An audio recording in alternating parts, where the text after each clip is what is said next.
परमेश्वर के हुजूरी में आपका स्वागत है। जीवन सुख दुख का एक मिश्रण है। कभी सुख है तो कभी दुख है। हमारा परमेश्वर हमारा देखभाल करता है। हमारे परमेश्वर के वचन में ये लिखा हुआ है कि परमेश्वर हमारी सुरक्षा करता है। फिर एक सवाल उठता है मन में कि हमारे जीवन में कष्टदायक समय क्यों आता है, दुख भरा समय क्यों आता है, तकलीफ से भरा हुआ समय क्यों आता है। कभी कभी हम उसका दोष खुद को दे देते हैं कि तुम्हारी गलतियों की वजह से आया है। कभी कभी हम दोष किसी और को दे देते हैं कि तुम्हारी गलतियों की वजह से आया है। कभी कभी हम हालातों को दोष देते हैं और कभी कभी दोष देने के लिए कोई होता ही नहीं। कोई नहीं होता है तो हम परमेश्वर को दोष देते हैं। परमेश्वर, तुम्हारी वजह से ये तकलीफ मेरे जीवन में आया है, तुमने इस तकलीफ को मेरे जीवन में आने दिया है। कष्टदायक समय यानी तकलीफ से भरा हुआ समय, तकलीफ से भरे हुए दिन। क्या है ये तकलीफ से भरे हुए दिन? आइए समझते हैं इस बात को। एक इंसान 75 किलो 100 किलो का बोरी उठा के गोदाम से बोरी उठाकर ट्रक में रखता है और ट्रक से बोरी उतार कर जहां उतारना होता है वहां उतार देता है। उसका रोजमर्रा का काम है, रोज करता है, वो रोज मजदूरी करता है। लेकिन उसी जगह पर अगर मैं जाऊंगा तो मुझे वो काम करने में बड़ी तकलीफ होगी, क्योंकि मुझे आदत नहीं है। वो बोरी उठाने के लिए मेरे कंधे मजबूत नहीं है, मेरे मसल्स जो है वो स्ट्रांग नहीं है, और करते करते मुझे आदत भी नहीं है। तो 1-2 बोरी के बाद मैं ढह जाऊंगा और फिर अगर मुझे वो काम करना पड़ा तो मैं बहुत तकलीफ उठाकर वो काम करूंगा और मुझे बहुत ज़्यादा कष्ट होगा, बहुत ज़्यादा तकलीफ होगी। लेकिन दूसरा आदमी वो काम बड़े आराम से कर रहा है क्योंकि वो रोज करता है। चलो, उस आदमी को मैंने कैमरा के सामने बिठा दिया, भैया आप लोगों से 2 बातें करो, तो उसे कष्ट हो जाएगा। कैमरा के सामने ऐसा बैठ जाएगा, उसको समझ में नहीं आएगा कि क्या कहें। और अगर मैंने बोला अरे बोलो यार कुछ तो बोलो, उसको तकलीफ हो जाएगी, उसको कष्ट हो जाएगा। तो जो परिस्थितियां, जो काम हम झेल नहीं पाते, हम कर नहीं पाते हैं, हमें आता नहीं है कैसे करना, उसकी वजह से हमें कष्ट होता है। कहीं जॉब मिला, जब ट्रेनिंग दे रहे थे तभी अच्छा लग रहा था, लेकिन जैसे ही काम करना शुरू किया तो कुछ समझ में नहीं आ रहा है, तो काम कर नहीं पा रहे, तकलीफ हो रहा है, कष्ट हो रहा है, लगे हुए हैं उसी कष्ट में, करते करते करते करते तकलीफ उठाए जा रहा है, उठाए जा रहा है। किसी की सेहत बहुत अच्छी थी, तब सब कुछ बढ़िया था, लेकिन अब सेहत थोड़ी सी कमजोर हो गई है, शुगर की बीमारी आ गई है, ब्लड प्रेशर हो गया है, या फिर कुछ और बीमारी हो गई है। शरीर उस तरह काम नहीं करता है जिस तरह करता था। अब वो काम जो आराम से करते थे वही काम करने में कष्ट हो रहा है। एक रिश्ता जो बड़े आराम से निभता था, अब वही रिश्ते में ऐसा कुछ हो गया कि वो रिश्ता निभाने में कष्ट हो रहा है, तकलीफ हो रही है। जो रुपया पैसा आता था घर में, उसमें घर अच्छा खासा चल जाता था।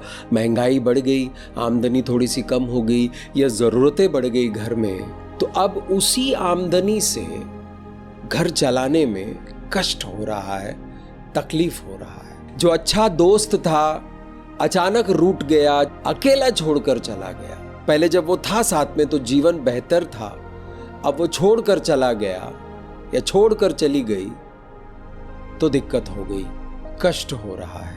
मम्मी पापा पहले मेरी बातों को समझते थे, अब उनको मेरी बातें समझ में नहीं आ रही है, उनके साथ तालमेल नहीं बिठा पा रहा हूं, कष्ट हो गया। जिस दफ्तर में बड़े आराम से काम करते थे उस दफ्तर में कुछ लोग बदल गए, अब उसी दफ्तर में काम करने में इतना कष्ट हो रहा है, इतनी तकलीफ हो रही है कि क्या बताएं। मछली पकड़ने वाला समुंदर में जाकर मछली पकड़ लेगा, जिसको समुंदर में जाकर मछली पकड़ना नहीं आता है, अगर उसको उस काम पे लगा देगा कि तू जा भाई समुंदर में जाकर मछली पकड़, तो उसको कष्ट होता है, तकलीफ होती है। जिस पर पिछले 15 सालों से विश्वास करते थे, अचानक विश्वास तोड़ दिया, धोखा दे दिया, मन में कष्ट हो गया, भावनाओं में कष्ट हो गया। तो ये कष्ट वाले समय, ये तकलीफ देने वाले समय आते ही क्यों हैं? किसी को अच्छा नहीं लगता, मुझे तो बिल्कुल नहीं अच्छा लगता। जब सब कुछ बढ़िया चल रहा है तो अच्छा लगता है, तो आप एक रिदम, एक स्पीड पकड़कर चलते रहते हो, और अचानक कुछ गड़बड़ा जाता है। सबसे पहले तो ऐसा लगता है कि दिमाग खराब हो जाएगा, बेजार हो गए, इसको ऐसा होने की जरूरत क्या थी, ऐ प्रभु ऐसा क्यों हो रहा है मेरे साथ। मेरे प्यारे दोस्त, दुनिया में ऐसा कोई इंसान नहीं है जिसने कुछ ऐसा अद्भुत काम किया हो, अपने से बड़ा, बहुत बड़ा, और कष्ट ना झेला हो, तकलीफों से ना गुजरा हो। बड़ा अजीब सा लगता है सुनने में, लेकिन तकलीफ आपके जीवन में इसलिए आता है ताकि आप उस तकलीफ से लड़कर और मजबूत हो जाओ। अलग अलग तरह की तकलीफें हैं। कभी कभी रुपए पैसों की तंगी जो है वो आपको कष्ट देता है। बच्चे कभी कभी आपका कहना नहीं मानते तो आपको कष्ट होता है। पत्नी जो है वो पति की बात नहीं मानती है। पति जो है वो चिल्लाता है, डांटता है, गंदी गंदी बातें करता है। तो ऐसे बहुत सारी समस्याएं हैं और ये सारी समस्याएं कभी कभी इतनी बड़ी हो जाती है कि हमें कष्ट देता है, हमें तकलीफ देता है। और ये जो तकलीफ है, जो कष्ट है, ये आपको जीवन में आगे बढ़ाने के लिए आपके जीवन में आता है। लेकिन जब ये आता है और हम उसे झेल रहे होते हैं तब ऐसा कुछ नहीं लगता। तब ऐसा लगता है ये आया ही क्यों, इतनी बड़ी तकलीफ आ गई जीवन में। अब पूरा विश्वास हो गया कि परमेश्वर हमसे प्रेम नहीं करते, ऐसे विचार हमारे मन में आते हैं। लेकिन ये विचार सच नहीं है। जो इंसान 15 किलो उठा सकता है वो 15 किलो बड़े आराम से उठाएगा, लेकिन उसको आगे चलकर 50 किलो उठाना है तो 15 किलो से 50 किलो का जो सफर है वो कष्ट से होकर गुजरता है, वो तकलीफ से होकर गुजरता है। किसी इंसान की आमदनी 20,000 रुपया प्रति महीना है। 20,000 रुपया प्रति महीना से लेकर 50,000 रुपया प्रति महीना तक जाने का जो सफर है वो कष्टदायक है, वो तकलीफ से भरा हुआ है। कुछ बातें जीवन में समझ में नहीं आ रही है, कुछ चीजें हैं जो मन में ठीक नहीं हो रहा है, जिसकी वजह से आगे बढ़ नहीं रहे हो। तब जीवन में कुछ ऐसी परिस्थितियां आ जाती है कि वहां पर रुक कर सोचना पड़ रहा है, पढ़ना लिखना पड़ रहा है, थोड़ा सा ध्यान लगाना पड़ रहा है और कष्ट हो रहा है। कभी कभी कुछ लोग हैं, बुजुर्ग लोग, परमेश्वर का वचन कभी उन्होंने पढ़ा नहीं है, तो मैं उनसे जब कहता हूं कि आपको पढ़ाई करनी है, परमेश्वर के वचनों को जानना है, परमेश्वर के वचनों को सुनना है, समय बिताना है, परमेश्वर के वचनों पर ध्यान देना है, तब वो मुझसे कहते हैं कि अब इस उम्र में जाकर क्या क्या करेंगे, क्या फायदा, अभी रहने दो ऐसे। जीवन के परिवर्तन के लिए किसी भी उम्र का कोई भी दायरा नहीं होता है। आपका जीवन किसी भी उम्र में बदल सकती है। परमेश्वर महान परमेश्वर है। खुदावन चाहते हैं कि हमारी जिंदगियां बदले और बेहतरी के लिए बदले। और बदलाव हमेशा कष्टदायक होता है, बदलाव हमेशा तकलीफ से भरा होता है। जब सब कुछ ठीक चल रहा होता है, सब कुछ एक जैसा चल रहा होता है, तब बड़ा आनंद होता है, सुकून होता है, जीवन की गाड़ी चल रही है, चलो चलते रहने दो। फिर बदलाव आ जाता है। वो बदलाव कुछ तकलीफें लेकर आता है, कुछ कष्ट लेकर आता है, क्योंकि आपको अपने कंफर्ट जोन से निकलना पड़ता है। आपको अपने सुविधाजनक स्थिति को छोड़कर बदलाव में कदम रखना पड़ता है। यहां से यहां आने का एक सफर है और सफर में ज्यादा सुविधा नहीं होती है। सफर को जैसे तैसे काटना पड़ता है। इस वक्त अगर आपके जीवन में कोई भी कष्ट है, कोई भी तकलीफ है, तो वो तकलीफ आपको आगे बढ़ाने के लिए। यिर्मयाह की किताब 29वां अध्याय 11वां वाक्य, क्योंकि यहोवा की ये वाणी है कि जो कल्पनाएं मैं तुम्हारे विषय करता हूं उन्हें मैं जानता हूं, वे हानि के नहीं वरन कुशल की है, और अंत में तुम्हारी आशा पूरी करूंगा। परमेश्वर कह रहा है कि मेरे पास योजनाएं हैं। किस तरह की योजनाएं हैं? तुम्हारे हानि के लिए नहीं है। ये बहुत ही इंपॉर्टेंट जगह है समझने के लिए, क्योंकि परमेश्वर कहता है कि मेरे पास तुम्हारे लिए कल्पनाएं हैं, मेरे पास तुम्हारे लिए प्लान है, बहुत सारी बातें हैं जो मैं तुम्हारे जीवन में होते हुए देखना चाहता हूं, और ये तुम्हारे नुकसान के लिए नहीं है परंतु तुम्हारे फायदे के लिए। तो ये वचन सीधा सीधा भी बोल सकते थे कि मेरे पास तुम्हारे लिए योजनाएं हैं, प्लान है, और वो सब तुम्हारे फायदे के लिए है, ताकि तुम्हारे पास एक उम्मीद हो और एक भविष्य हो। लेकिन बीच में ये लिखना कि ये तुम्हारे हानि के लिए नहीं है। बीच का जो समय है वो समय बहुत ही महत्वपूर्ण है, बहुत ही इंपॉर्टेंट है, और इंसान कामयाब होता है या नहीं होता है वो समय तय करता है कि इंसान उस समय में किस तरह चलता है परमेश्वर के साथ। हर वक्त परमेश्वर का वचन हमसे ये कह रहा है कि ये तुम्हारे हानि के लिए नहीं है, ये तकलीफ जो तुम्हारे जीवन में आया है ये तुम्हारे हानि के लिए नहीं है। मेरे प्यारे दोस्त, हम अपने दर्द का निवेश कर सकते हैं, हम अपने दर्द को इन्वेस्ट कर सकते हैं। जो दर्द हमारे जीवन में आता है वो हमें आगे बढ़ाने के लिए आता है, हमें तरक्की की ओर ले जाने के लिए आता है। बच्चे स्कूल जाते हैं, स्कूल खत्म होने के बाद कॉलेज जाते हैं, कॉलेज में 4-5 साल पढ़ाई करने के बाद बाहर निकलते हैं, ग्रेजुएट बनते हैं, उसके बाद पोस्ट ग्रेजुएशन होता है, फिर पढ़ाई लिखाई चलती रहती है आगे बढ़ने के लिए। जितना पढ़ाई लिखाई करते हैं आगे बढ़ने के लिए उतना वो आगे बढ़ते हैं। बीएससी किया हुआ एक विद्यार्थी वो जाकर डॉक्टर नहीं बन सकता है अगर उसने एमबीबीएस नहीं किया। तो ये भी विज्ञान है, वो भी विज्ञान है, लेकिन वो आगे वाला विज्ञान है। एमबीबीएस की पढ़ाई एक इंसान को डॉक्टर बनाता है। एमबीबीएस की पढ़ाई करनी पड़ेगी, मेडिकल कॉलेज ज्वाइन करना पड़ेगा, तब जाके वो डॉक्टर बन सकता है। पढ़ाई लिखाई बहुत सारे विद्यार्थियों को तकलीफ जैसा लगता है, कष्टदायक लगता है, फिर भी करते हैं क्योंकि उनको पता है कि इस तकलीफ से गुजरे तो हम आगे चल के हमारा जीवन बेहतर हो सकता है। जिस तरह विद्यार्थी लोग पढ़ते हैं और पढ़ के एग्जाम पास करते हैं, डिग्री ले लेते हैं, तकलीफ उठाते हैं, दर्द को सहते हैं, उसके बाद उनका भविष्य बेहतर होता है, उसी तरह हमारे जीवन में आने वाली तकलीफें अगर हम उस पर ठीक तरह से ध्यान दें और ठीक तरह से चले तो यही तकलीफें आने वाले समय में हमारे काम आ सकती है। क्योंकि जब तकलीफ आता है वो तकलीफ हमें बहुत कुछ सिखा जाता है। जब तकलीफ इंसान के जीवन में आता है तो 2 तरह का परिणाम होता है। कुछ लोग उस तकलीफ की वजह से टूट जाते हैं, कुछ लोग उस तकलीफ से उभर कर बेहतर हो जाते हैं। हमें वो लोग बनना है जो तकलीफ से उभर कर बेहतर बने, क्योंकि हमारा परमेश्वर हमें बेहतर बनाने की प्रतिज्ञा कर चुका है। जब हम परमेश्वर के साथ चलेंगे, उनके वचनों के साथ चलेंगे, तो तकलीफ चाहे कुछ भी हो, हमारा जीवन बेहतर होगा। उत्पत्ति के किताब में अध्याय 37 से जब आप पढ़ेंगे आगे, तो वहां पर आपको यूसुफ की कहानी मिलेगी, यूसुफ की गवाही मिलेगी। यूसुफ को उसके भाइयों ने जान से मारने की कोशिश की। क्यों? क्योंकि यूसुफ को एक दर्शन हुआ। छोटा सा लड़का है, अभी टीनेजर है, अभी तो बातें समझ में भी नहीं आ रहा है उसको। उसने एक दर्शन देखा और वो दर्शन के बारे में उसने अपने भाइयों को बताया तो भाइयों को जलन हो गई। एक और दर्शन देखा, उसने अपने भाइयों के साथ अपने पिता को भी बताया तो किसी को वो अच्छा नहीं लगा। तो वो दर्शन था यूसुफ के आने वाले समय में क्या होगा। तो भाइयों ने जलन की वजह से यूसुफ को जान से मारने की कोशिश की। यूसुफ के भाई यूसुफ से जलते थे।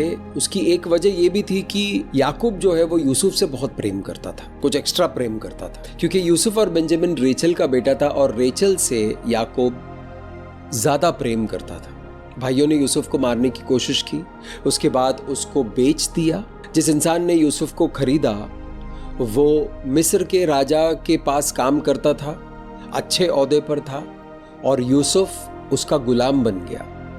लेकिन परमेश्वर का हाथ यूसुफ के ऊपर हमेशा था। परमेश्वर ने यूसुफ को बुद्धि दिया, ज्ञान दिया, समझदारी दी और अनुग्रह दिया। यूसुफ अपना काम बहुत बेहतरीन तरीके से करने लगा।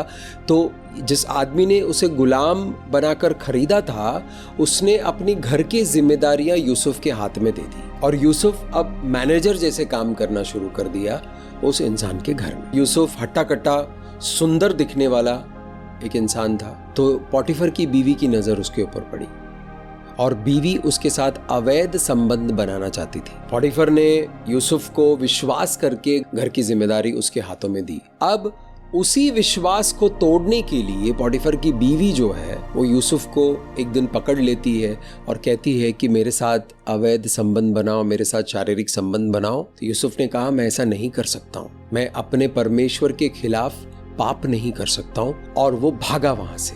जब वो भाग रहा था तो पोटीफर की बीवी ने उसको पकड़ लिया। जब पकड़ा तो उसकी कमीज उसके हाथ में आ गई और वो कमीज छोड़कर भागा। जब घर की मालकिन को पता चला कि ये गड़बड़ हो गया है तो उसने बाकी नौकरों को बुलाकर कहा कि उसने मेरे इज्जत पर हमला किया और यूसुफ को जेल भेज दिया। यूसुफ याकूब का प्यारा बेटा कितने तकलीफों से गुजरा। भाइयों ने जान से मारने की कोशिश की। जब सब मिलकर उसको जान से मारने की कोशिश कर रहे थे तब क्या बीती होगी उसके ऊपर, किस तरह की मनस्थिति हो गई होगी, किस तरह डरा हुआ होगा और वो सोच रहा होगा कि मेरे ही भाई मुझे क्यों मार रहे हैं। और वहां से जब उसको घसीटता हुआ बाजार में ले जाकर नीलाम किया, बेच दिया एक गुलाम बनाकर, बहुत तकलीफ हुई। एक तक भाइयों से निकला, वहां पहुंचे, गुलाम बने, वहां तकलीफ उठाई, थोड़ा सा बेहतर हो गया, वहां से भी निकले, जेल पहुंचे और दूसरी तकलीफ शुरू। तो तकलीफ खत्म होने का नाम ही नहीं ले रही है। एक के बाद एक, एक के बाद एक, एक के बाद एक। हमारे जीवन में भी एक के बाद एक, एक के बाद एक, कुछ ना कुछ आता रहता है। लेकिन जब आप यूसुफ को पढ़ेंगे, अंत में क्या हुआ, इतने तकलीफों के बाद वो मिस्र का प्रधानमंत्री बना। तो ये सफर इतना आसान नहीं था। जो उसको जीवन में मिलने वाला था वो भी छोटा मोटा नहीं था। मेरे प्यारे दोस्त, अगर आपके जीवन में बड़ी बड़ी परेशानियां इस वक्त चल रही है तो परमेश्वर आपको बड़े बड़े आशीषों से नवाजने वाला है। परमेश्वर ने ऊंचे ऊंचे स्थानों पर आपके लिए जगह बनाकर रखा हुआ है। जितनी बड़ी तकलीफ उतनी बड़ी आशीष।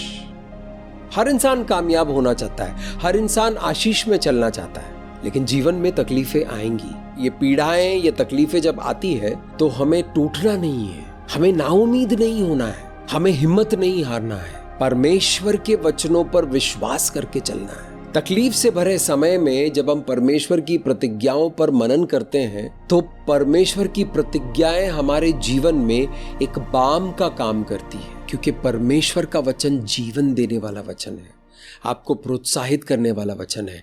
आने वाले समय में क्या बदलेगा उसके बारे में पवित्र आत्मा आपको अभी बताएंगे। पवित्र आत्मा बताएंगे कि ये समय बीत जाएगा, आने वाला समय बेहतर है, क्योंकि मेरी जो योजनाएं हैं वो तुम्हारे हानि के लिए नहीं है, तुम्हारे उज्जवल भविष्य के लिए है। यूसुफ के जीवन में हम देखते हैं परमेश्वर का ये जो वचन है ये पूरा हो गया। सिर्फ यूसुफ के जीवन में नहीं, याकूब के जीवन में वो वचन पूरा हो गया है, अब्राहम के जीवन में वो वचन पूरा हो गया है, एस्तर के जीवन में ये वचन पूरा हुआ है, गिडियन के जीवन में ये वचन पूरा हुआ है। बहुत सारे गवाह हैं बाइबल के अंदर जिनके जीवन में ये वचन पूरा हुआ है। मेरी योजनाएं तुम्हारे हानि के लिए नहीं है, तुम्हारे उज्जवल भविष्य के लिए। लेकिन जब हम इस सफर में चलते हैं तो ऐसा लगता है कि हमारी हानि हो रही है, हमें तकलीफ हो रहा है। अंत में आप देखेंगे कि सब कुछ अच्छा हो गया। यूसुफ की वजह से उसका पूरा परिवार बचा लिया गया, उसके पूरे परिवार को सुरक्षा मिली, उसके पूरे परिवार को खाना मिला, रहने की जगह मिली अकाल के समय में। तो कभी कभी परमेश्वर आपको उस रास्ते पर लेकर जाएंगे जहां पर आपको तकलीफों को भुगतना पड़ता है, आपको पीड़ाएं उठानी पड़ेगी, ताकि आप ऊंचे स्थानों पर पहुंचे। और आपके ऊंचे स्थानों पर पहुंचने की वजह से आपके परिवारजन, आपके परिसर के लोग, आपके क्लीसिया के लोग, आपके आसपास के लोगों को फायदा होगा। जब हम ऐसे परिस्थिति में होते हैं जहां पर हमें लगता है कि अब डूबे, उस वक्त को कैसे काटें, उस वक्त को कैसे जिए, उसको समझेंगे कि हम तकलीफ से भरे समय, पीड़ा से भरे हुए समय में किस तरह चलेंगे, किस तरह की मनस्थिति रखेंगे, किन बातों पर विश्वास करेंगे और कैसे हम वो समय बिताएंगे ताकि हम भविष्य में ऊंचे स्थानों पर पहुंचे। दूसरे कोरिन्थियों की किताब अध्याय 4 16 से लेकर 18 वाक्य तक पढ़ेंगे। आइए पढ़ते हैं। इसलिए हम हियाव नहीं छोड़ते, यद्यपि हमारी बाहरी मनुष्यत्व नाश भी होता जाता है, तो भी हमारा भीतरी मनुष्यत्व दिन प्रतिदिन नया होता जाता है, क्योंकि हमारा पल भर का हल्का सा कलेश हमारे लिए बहुत ही महत्वपूर्ण और अनंत महिमा उत्पन्न करता जाता है। सबसे पहले यीशु मसीह के साथ हम क्रूस पर मर चुके हैं, ऐसा हमें विश्वास करना है। हमारी आत्मगिलानी क्रूस के ऊपर लटक चुकी है, हमारा अहंकार क्रूस के ऊपर लटक चुका है, हमारे दुनिया की तरह सोचने की जो आदत है उसको क्रूस के ऊपर मरना है, हमारे जलन, हमारे गुस्से को, हमारे बुरे शब्दों को, बुरी सोच को, इन सारी बातों को, यानी हमारे सांसारिक जीवन को क्रूस के ऊपर मरना है। और ये जो जीवन है ये नया जीवन है, इसको आत्मा में चलना है। जब आपके सामने कोई परिस्थिति ऐसी आती है जो बिल्कुल दुख देने वाली परिस्थिति है, तो उस परिस्थिति को जाकर बोलना है कि तुम्हारे लिए मैं मर चुका हूं, क्योंकि मेरे अंदर एक नया जीवन है और उस नए जीवन में वो सामर्थ्य है कि वो तुम्हें लांद कर चले जाए। हम परिस्थितियों को लांदने वाले बने, परिस्थितियों के ऊपर उठने वाले बने, परिस्थितियों से उभर कर विजय में चलने वाले बने। इसलिए पिता परमेश्वर ने यीशु मसीह को अपना मेमना बनाकर उनकी बलि दी, ताकि हम परिस्थितियों को लांघने वाले बने। पाप की प्रभुताई हमारे ऊपर ना हो, पाप की सजा हम ना भुगतें, हम आजाद हो जाए आने वाले परिस्थितियों से रूबरू होकर, आमना सामना करके उससे उभरने के लिए। जब हम ऐसा करते हैं तब हमारा भौतिक जीवन यानी सांसारिक जीवन का नाश होता है। हो जाने दीजिए, क्योंकि आपका अंदर कुछ बदल रहा है। आपके भीतर का मनुष्य जो है वो बदल रहा है। जीवन सबसे पहले अंदर से बदलता है। ये वचन हमसे कह रहा है कि जब हम परमेश्वर के अनुग्रह में चलते हैं, उनकी दया में चलते हैं, यीशु मसीह के वचनों पर चलते हैं, तब हमारे अंदर एक बहुत ही जबरदस्त बदलाव चल रहा है। क्योंकि अगर हमारे बाहर का मनुष्यत्व यानी हमारी बाहरी चीजें, दिखावटी चीजें, बनावटी चीजों का नाश होता भी है, हो जाने दीजिए, क्योंकि अंदर से बहुत कुछ बदल रहा है। अंदर हम परमेश्वर के जैसे बदले जा रहे हैं, परिवर्तित किए जा रहे हैं। क्योंकि हमारा पल भर का हल्का सा कलेश हमारे लिए बहुत ही महत्वपूर्ण और अनंत महिमा उत्पन्न करता जाता है। इस धरती के ऊपर हमारा जो भी जीवन काल है, 50 साल का हुआ, 60 साल का हुआ, 70 साल का हुआ, 120 साल का हुआ, अनंत जीवन के मुकाबले, अनंत जीवन की तुलना में बहुत छोटा समय है। तो परमेश्वर का वचन कहता है, क्योंकि हमारा पल भर का हल्का सा कलेश, थोड़े समय का तकलीफ हमारे लिए परमेश्वर की महिमा को हमारे अंदर उत्पन्न करता है। जब हम पीड़ा से गुजरते हैं, जब हम तकलीफ से गुजरते हैं, तो वो जो सफ़र है वो हमारे अंदर कुछ ऐसी चीज़ें बदल देते हैं जिसकी वजह से परमेश्वर की महिमा हमारे जीवन में और आती है और परमेश्वर की महिमा बढ़ती रहती है दिन ब दिन। ये जो दर्द आपको और मुझे होता है ये अच्छा है।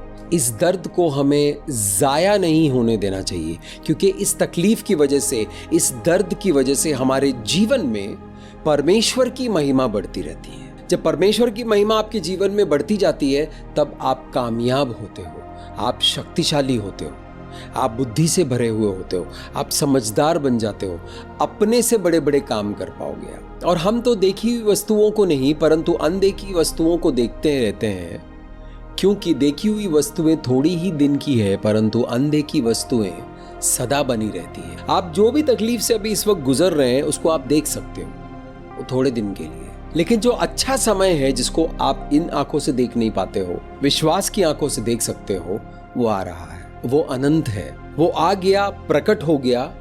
जो भी आपके जीवन में मैनिफेस्ट हो गया, जो भी आपके जीवन में प्रकट हो गया, उसका एक एक्सपायरी डेट होता है, उसका एक खत्म होने का डेट होता है। एक घर बनाने की इच्छा थी आपकी, आप सपने देखते रहे, वो घर एक दिन बन गया और अब उस घर को आप इन आंखों से देख सकते हो। जैसे ही आपने वो घर बनाया, उस घर का अपना एक्सपायरी डेट होता है कि इतना ही साल खड़ा रहेगा। चाहे कितना भी अच्छा ईंट का इस्तेमाल किया हो, चाहे आपने कितनी भी मजबूती के साथ बनाया हो, जो प्रकट होता है, जो दिखाई देता है, वो सीमित समय के लिए होता है।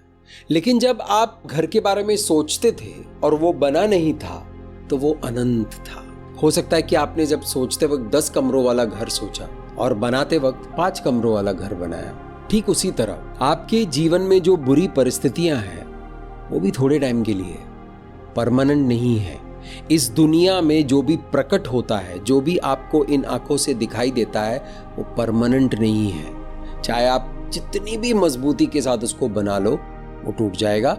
उसका अपना एक समय है और समय काल तक वो अच्छा चलता रहेगा। समय काल के बाद वो ढह जाएगा, वो गिर जाएगा, वो खत्म हो जाएगा। तो परमेश्वर का वचन कहता है कि जो आंखों देखी है वो खत्म हो जाएगा, जो मन में है, जो विश्वास में है, वो अनंत है। आप मन में सोचते हो उसमें कोई दायरा नहीं है, आप जितना मर्जी सोच सकते हो। जितना आप विश्वास को काम पे लगाएंगे उतना वो आपके जीवन में प्रकट हो जाएगा। तो मेरे दोस्त, इस वक्त जो भी तकलीफ से आप गुजर रहे हो, उस तकलीफ में निराश नहीं होना, बेजार नहीं होना, टूटना नहीं, क्योंकि वो तकलीफ टेम्पररी है। क्योंकि तकलीफ को आप देख रहे हो, वो दिखाई दे रहा है, लेकिन आने वाला समय सुंदर है, बेहतरीन है। हमें थोड़ा आगे चलकर रुकना नहीं है। थोड़ा विश्वास कर लिया, वो मिल गया, अब वहीं रुक गए, जो मिल गया है वो थोड़े समय के लिए ही होगा, तो और विश्वास करके आगे बढ़ना है। परमेश्वर चाहते हैं कि आप आगे बढ़ते रहें, विश्वास करते रहें और आगे बढ़ते रहें। जिन चीज़ों पर आपने विश्वास किया वो प्रकट हो गया, अब वो मिल गया, आगे बढ़ो, आगे बढ़ो, क्योंकि परमेश्वर आपको और देना चाहता है। एक इंसान बिजनेस शुरू करना चाहता था, बिजनेस शुरू कर दिया, अब वो वहीं सेटल हो गया, आगे की नहीं सोच रहा है। वो बिजनेस जब तक है तब तक चलता रहेगा, क्योंकि जो भी प्रकट हो गया, जो भी आपने देख लिया, उसका एक्सपायरी डेट है, वो खत्म हो जाएगा। लेकिन अगर लगातार आगे बढ़ने की बात सोचते रहेंगे, लगातार आगे बढ़ने की बात सोचते रहेंगे, तो ये बिजनेस भी आगे बढ़ता रहेगा और बढ़ने का कोई अंत नहीं है। कितना भी बढ़ सकता है, जितना आप विश्वास कर सकते हो उतना बढ़ सकता है। तो आपका तकलीफ जो है वो परमानेंट नहीं है। आपके जीवन में जो पीड़ा आ रही है वो परमानेंट नहीं है। जब हम तकलीफ से गुजर रहे होते हैं तभी हमें वो तकलीफ बहुत बड़ी लगती है। कभी कभी कोई तकलीफ बड़ी होती भी है, लेकिन वो परमानेंट नहीं है, वो आया है तो जाएगा। जब आप तकलीफ से जूझ रहे होते हैं तो परमेश्वर का अनुग्रह आएगा आपको उस तकलीफ से बाहर निकालने के लिए। परमेश्वर आपके जीवन में ऐसा कोई तकलीफ को आने नहीं देंगे जिसे आप बर्दाश्त नहीं कर सकते हो। तकलीफों को झेल कर अगर आप जिंदा हो तो परमेश्वर आपको लेकर आगे बढ़ने के लिए तैयार है। तकलीफों से गुजरते वक्त हमें हारना नहीं है, भागना नहीं है, रुकना नहीं है, नाउमीद नहीं होना है, परमेश्वर का हाथ नहीं छोड़ना है। परमेश्वर के वचनों के साथ चलते चलिए। परमेश्वर आपको उस तकलीफ से निकलने के लिए अनुग्रह देंगे, आपको बुद्धि देंगे, आपको ज्ञान देंगे, आपको समझदारी देंगे। जो दर्द आपने बर्दाश्त किया है उसको आप छोड़ देंगे तो वो दर्द बेकार हो जाएगा, वो दर्द जाया हो जाएगा, वो तकलीफ जो आपने उठाई है वो बेकार हो जाएगा। अपने दर्द को जाया होने मत दीजिएगा। मेरे जीवन में जो दर्द मैंने सहा है उसकी वजह से आज मैं बहुत कुछ कर रहा हूं। अगर वो दर्द नहीं होता तो शायद मैं ये बात आप तक इस तरह पहुंचा भी नहीं पाता। तो जो बुरा समय मैंने अपने जीवन में बिताया है, जो तकलीफों को मैंने उठाया है, उसकी वजह से मैं आगे बढ़ पा रहा हूँ। तकलीफ उठाते वक्त वो तकलीफ बहुत बड़ी लग रही थी, रो रो के परमेश्वर से प्रार्थना भी कर रहा था कि प्रभु ऐसा क्यों हुआ मेरे जीवन में।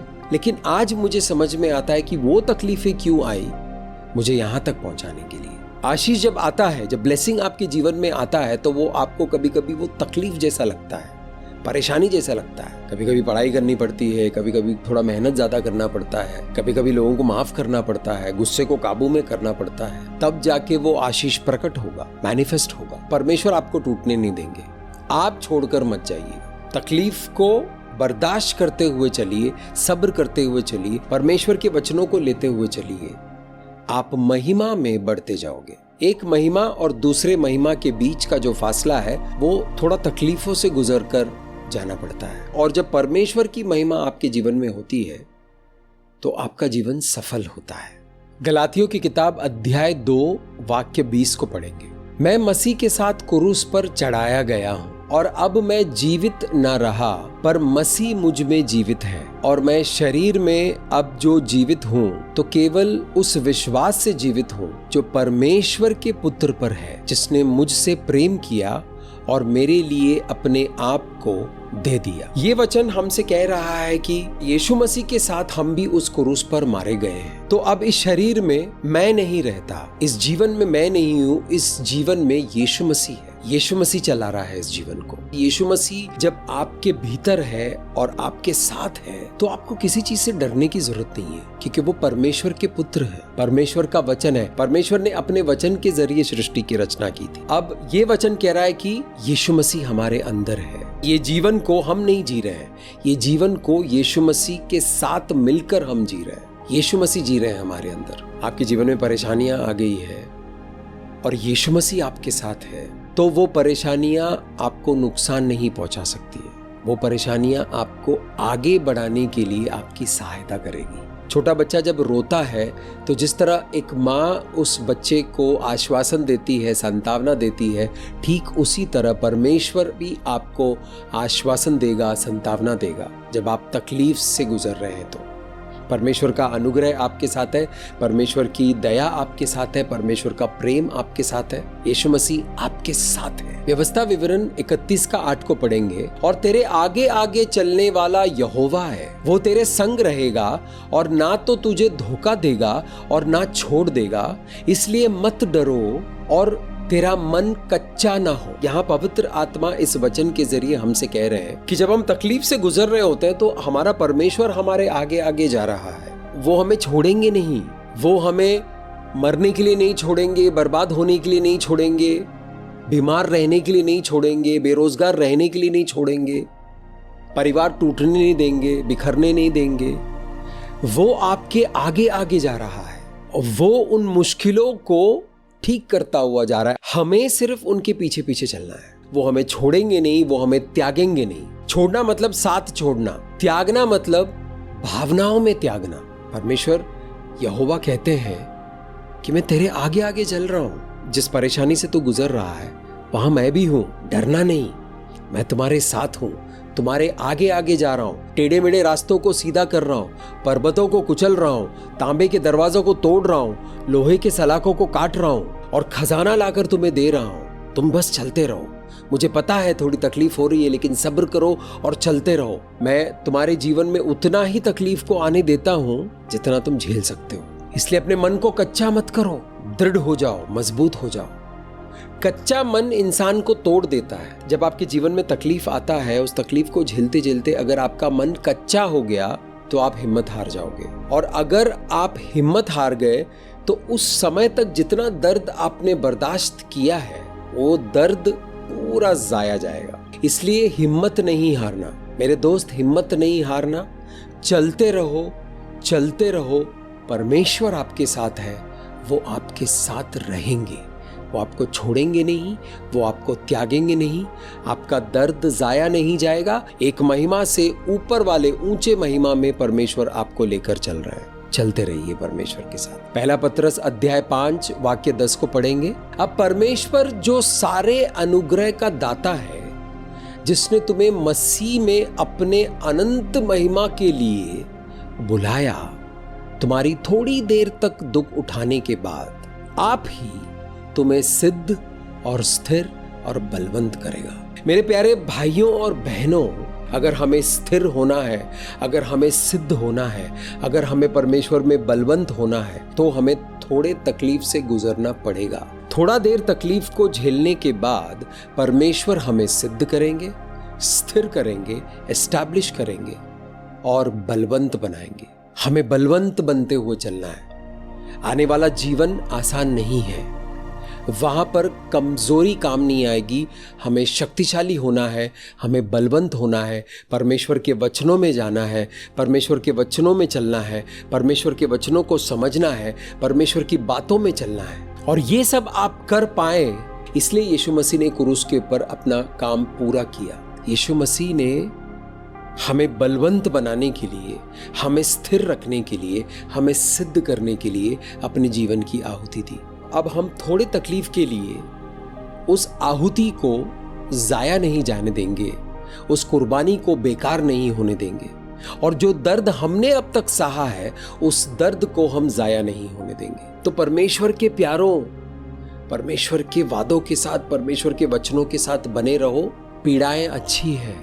ये जो तकलीफ आता है आपके जीवन में, आपको अभी पता चल गया होगा कि ये तकलीफ अच्छा है, क्योंकि यही तकलीफ आपको आगे बढ़ाएगी, यही पीड़ा आपको आगे बढ़ाएगी। इसलिए जब पीड़ा आती है तो उससे डरना नहीं, उससे परेशान नहीं होना और भागना नहीं, उसके साथ चलते रहो। परमेश्वर आपके साथ है। परमेश्वर ने कभी भी आपको छोड़ा नहीं है, कभी भी आपको त्यागा नहीं है। आपने चाहे जो भी गलती की हो, परमेश्वर का प्रेम आपसे कोई भी अलग नहीं कर सकता। आंखों को बंद करें, हाथों को उठाएं और परमेश्वर से अनुग्रह मांगिए। प्रभु, इस वक्त मेरी जो स्थिति है वो परेशानी वाली है। पिता परमेश्वर, मुझे अनुग्रह दे ताकि मैं इस स्थिति से गुजर कर महिमा में चल सकूं। परमेश्वर से ऐसा अनुग्रह मांगिए, परमेश्वर से ऐसा वरदान मांगिए कि परमेश्वर मैं पीछे नहीं हटूंगा, मैं खड़ा रहूंगा, मैं अड़ा रहूंगा और मैं तेरे साथ चलता रहूंगा। अब मैं पीछे पलटकर नहीं जाने वाला, मैं तेरे साथ आगे आगे बढ़ूंगा, महिमा के बाद महिमा में, उसके ऊपर की महिमा में। तेरी महिमा मेरे जीवन से प्रकट हो प्रभु, ऐसा अनुग्रह, ऐसा शक्ति मुझे दे ताकि मैं तेरे साथ चल सकूं। परमेश्वर इस वक्त इस वीडियो सुनने वाले आपके प्यारे को ऐसी अद्भुत शक्ति दे कि वो अपने तकलीफों से गुजर कर आपकी महिमा में उगता हुआ चले। पिता परमेश्वर धन्यवाद करते हैं प्रभु, आपकी जो भी परेशानी है वो परमानेंट नहीं है, वो आई है तो वो चली जाएगी। प्लीज उस परेशानी में बने मत रहो। बोलो परमेश्वर मैं अपने परेशानियों को रोकना नहीं चाहता हूँ, मुझे उन परेशानियों में जीना नहीं है, मुझे वहां से निकल कर तेरी महिमा में चलना है प्रभु। हालेलुया। मांगिए मांगिए मांगिए, परमेश्वर से मांगिए। जो मांगता है उसको देता है, जो खोजता है वो पाता है, जो खटखटाता है उसके लिए वो द्वार खोला जाता है। धन्यवाद करते हैं पिता परमेश्वर। प्रभु हर एक प्रार्थना आपके समक्ष एक खुशबू बनकर आती है, ये प्रार्थना भी आपके समक्ष एक खुशबू बनकर आएगी प्रभु। इस प्रार्थना को हम यीशु मसीह के पवित्र लहू में ढाकते हैं और यीशु मसीह के पवित्र नाम से इस प्रार्थना को मांगते हैं, आमीन। मेरा नाम मुस्तफ़ा है और मैं यीशु मसीह का दास हूँ। परमेश्वर आपको ऐसा आशीष दे कि आप मुश्किलों का सामना करके परमेश्वर की महिमा में उठते रहें और विजयी होकर चलते रहें।